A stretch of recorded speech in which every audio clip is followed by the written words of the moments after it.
ಓಂ ಶ್ರೀ ಗುರುಭ್ಯೋ ನಮಃ. ಹಿಂದೂ ಧರ್ಮದಲ್ಲಿ ದೇವರು ಮತ್ತು ದೇವತೆಗಳ ವಿವಿಧ ಅವತಾರಗಳನ್ನು ವಿವರಿಸಲಾಗಿದೆ. ಅವುಗಳಲ್ಲಿ ಹೆಚ್ಚಿನ ಅವತಾರಗಳು ಭಗವಾನ್ ವಿಷ್ಣು ಮತ್ತು ಶಕ್ತಿಯದ್ದಾಗಿದೆ. ಭೋಲೆನಾಥನ ಉಗ್ರ ಅವತಾರವಾದ ಭೈರವನನ್ನು ಅವನ ಭಕ್ತರು ತಮ್ಮ ರಕ್ಷಕ ಎಂದು ಪರಿಗಣಿಸುತ್ತಾರೆ. ತಂತ್ರಿಗಳ ದೇವರು ಭೈರವ್ ಅಥವಾ ಭೈರವವನ್ನು ತಾಂತ್ರಿಕರು ಮತ್ತು ಯೋಗಿಗಳ ನೆಚ್ಚಿನ ದೇವತೆ ಎಂದು ಪರಿಗಣಿಸಲಾಗುತ್ತದೆ. ತಂತ್ರ ಸಾಧಕರು ಭೈರೋ ಪೂಜೆಯ ಮೂಲಕ ವಿವಿಧ ರೀತಿಯ ಸಾಧನೆಗಳನ್ನು ಸಾಧಿಸಲು ಪ್ರಯತ್ನಿಸುತ್ತಾರೆ. ಜ್ಯೋತಿಷ್ಯ ಶಾಸ್ತ್ರದ ಪ್ರಕಾರ ಭೈರವನು ನೆರಳು ಗ್ರಹ ರಾಹುವಿನ ಅಧಿಪತಿ. ಈ ಕಾರಣಕ್ಕಾಗಿ ರಾಹುವಿನಿಂದ ವಿಶೇಷ ಲಾಭವನ್ನು ಪಡೆಯಲು ಬಯಸುವ ಜನರು ಭೈರವನನ್ನು ಪೂಜಿಸುವ ಮೂಲಕ ಸಂತೋಷಪಡಿಸಲು ಪ್ರಯತ್ನಿಸುತ್ತಾರೆ. ಭೈರವಿ ಭೈರವಿ ಎಂದು ಕರೆಯಲ್ಪಡುವ ಮಹಾವಿದ್ಯಾ ದೇವತೆಯೊಂದಿಗೆ ಸಂಬಂಧ ಹೊಂದಿದೆ. ಭೈರವಿ ತನ್ನ ಅನುಯಾಯಿಗಳನ್ನು ಶುದ್ಧೀಕರಿಸುತ್ತಾಳೆ. ಆ ಮೂಲಕ ವ್ಯಕ್ತಿಯ ಪಾತ್ರ, ಆಲೋಚನೆಗಳು, ದೇಹ, ವ್ಯಕ್ತಿತ್ವ ಇತ್ಯಾದಿಗಳನ್ನು ಶುದ್ಧೀಕರಿಸುತ್ತಾಳೆ. ಶಿವಪುರಾಣದಲ್ಲಿ ವಿವರಿಸಲಾದ ಬ್ರಹ್ಮ ಮತ್ತು ಭಗವಾನ್ ವಿಷ್ಣುವಿನ ನಡುವಿನ ಸಂಭಾಷಣೆಯಲ್ಲಿ ಭೈರವನ ಮೂಲಕ್ಕೆ ಸಂಬಂಧಿಸಿದ ಉಲ್ಲೇಖವಿದೆ.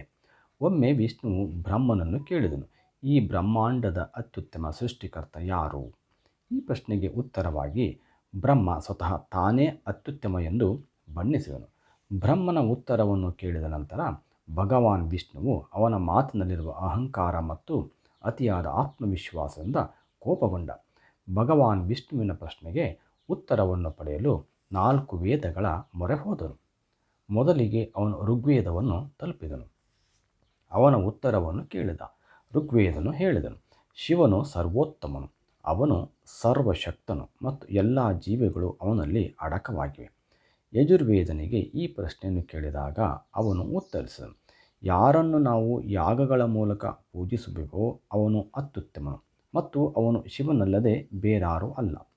ಸಾಮವೇದವು ಉತ್ತರಿಸಿದ, ಯಾರನ್ನು ವಿವಿಧ ತಪಸ್ವಿಗಳು ಮತ್ತು ಯೋಗಿಗಳು ಪೂಜಿಸುತ್ತಾರೆ ಮತ್ತು ಈ ಸಂಪೂರ್ಣ ವಿಶ್ವವನ್ನು ನಿಯಂತ್ರಿಸುವವನು ತ್ರಯಂಬಕಂ ಅಂದರೆ ಶಿವ. ಅಥರ್ವವೇದವು ಹೇಳುತ್ತದೆ, ಭಕ್ತಿಯ ಮಾರ್ಗವನ್ನು ಅನುಸರಿಸುವ ಮೂಲಕ ಸಾಧಿಸಬಹುದು. ಮಾನವ ಜೀವನವನ್ನು ಪಾಪದಿಂದ ಮುಕ್ತಗೊಳಿಸುತ್ತಾರೆ. ಮನುಷ್ಯನ ಎಲ್ಲ ಚಿಂತೆಗಳನ್ನು ಹೋಗಲಾಡಿಸುವವನು ಅತ್ಯುತ್ತಮ ಶಂಕರ. ಬ್ರಹ್ಮನ 5ನೇ ತಲೆ. 4 ವೇದಗಳ ಉತ್ತರಗಳನ್ನು ಕೇಳಿದ ನಂತರವೂ ವಿಷ್ಣು ಮತ್ತು ಬ್ರಹ್ಮನ ಅಹಂಕಾರವು ಶಾಂತವಾಗಲಿಲ್ಲ ಮತ್ತು ವೇದಗಳ ಆ ಉತ್ತರಗಳಿಗೆ ಅವರು ಜೋರಾಗಿ ನಗಲು ಪ್ರಾರಂಭಿಸಿದರು. ಅಷ್ಟರಲ್ಲಿ ಮಹಾದೇವನು ದಿವ್ಯಜ್ಯೋತಿಯ ರೂಪದಲ್ಲಿ ಅಲ್ಲಿಗೆ ಬಂದನು. ಶಿವನನ್ನು ನೋಡಿದ ಬ್ರಹ್ಮನ 5ನೇ ತಲೆಯು ಕೋಪದ ಬೆಂಕಿಯಲ್ಲಿ ಉರಿಯಲಾರಂಭಿಸಿತು. ಬ್ರಹ್ಮ ಹತ್ಯೆಯ ಅಪರಾಧಿ. ಅದೇ ಸಮಯದಲ್ಲಿ ಭಗವಾನ್ ಶಿವನು ತನ್ನ ಅವತಾರವನ್ನು ಸೃಷ್ಟಿಸಿದನು ಮತ್ತು ಅವನಿಗೆ ಕಾಲ ಎಂದು ಹೆಸರಿಸಿದನು ಮತ್ತು ಅವನು ಕಾಲ ಅಂದರೆ ಮರಣದ ರಾಜ ಎಂದು ಹೇಳಿದನು. ಸಮಯ ಅಥವಾ ಮರಣದ ಆ ರಾಜನು ಶಿವನ ಅವತಾರವಾದ ಭೈರವನಲ್ಲದೆ ಬೇರೆ ಯಾರೂ ಅಲ್ಲ.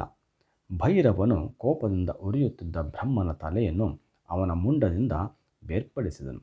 ಈ ಸಂದರ್ಭದಲ್ಲಿ ಶಿವನು ಭೈರವನನ್ನು ಬ್ರಹ್ಮನನ್ನು ಕೊಂದ ಪಾಪದಿಂದ ಮುಕ್ತಿ ಹೊಂದಲು ಎಲ್ಲ ಯಾತ್ರಾ ಸ್ಥಳಗಳಿಗೆ ಭೇಟಿ ನೀಡುವಂತೆ ಕೇಳಿಕೊಂಡನು.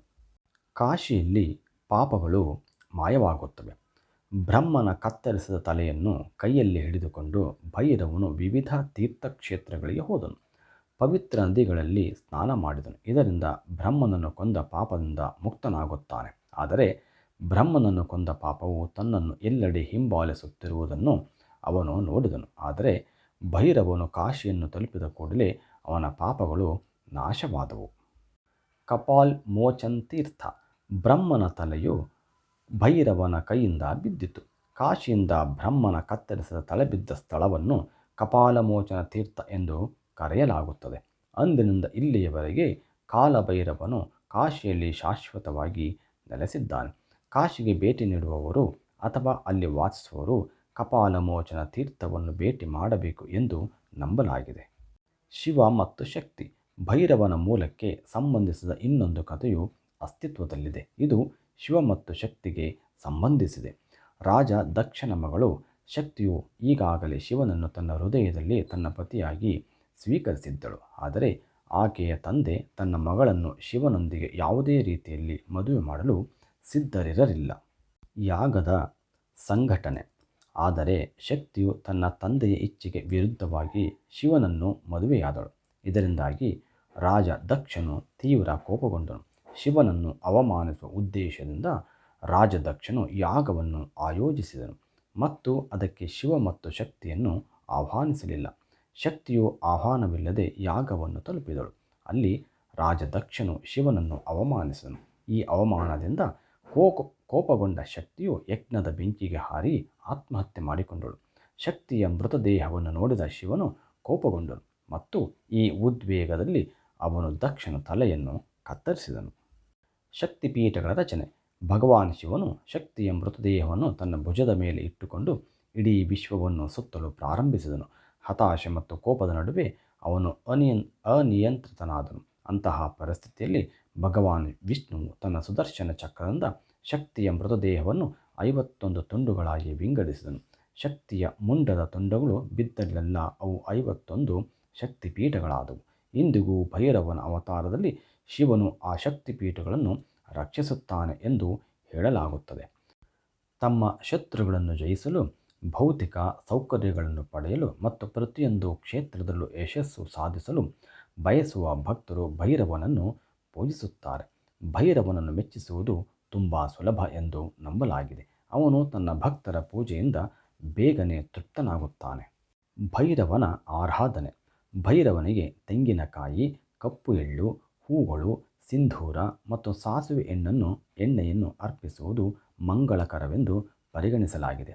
ಕಾಲಭೈರವನ 8 ಪರಿಕ್ರಮವನ್ನು ಮಾಡುವ ವ್ಯಕ್ತಿಯು ತನ್ನ ಜೀವನದಲ್ಲಿ ಮಾಡಿದ ಎಲ್ಲ ಪಾಪಗಳಿಂದ ಮುಕ್ತನಾಗುತ್ತಾನೆ. ಇದಲ್ಲದೆ ಕಾಲಭೈರವನನ್ನು 6 ತಿಂಗಳ ಕಾಲ ನಿರಂತರವಾಗಿ ಪೂಜಿಸುವ ವ್ಯಕ್ತಿಯು ವಿವಿಧ ಸಿದ್ಧಿಗಳ ಒಡೆಯನಾಗುತ್ತಾನೆ.